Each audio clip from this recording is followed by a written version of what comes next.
അയ്യോ ദൈവമേ, പെൺകുട്ടിയായ മതിയായിരുന്നു. ഉഷ പഠിക്കുന്ന ജിമ്മല്ലടാ പൊട്ട.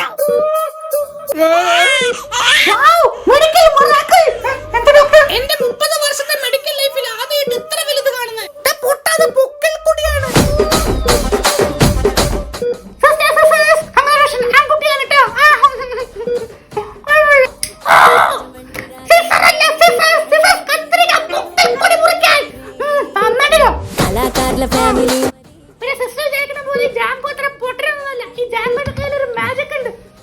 മാത്രമേ പറഞ്ഞുള്ളൂ. കള്ളി കണ്ടോ?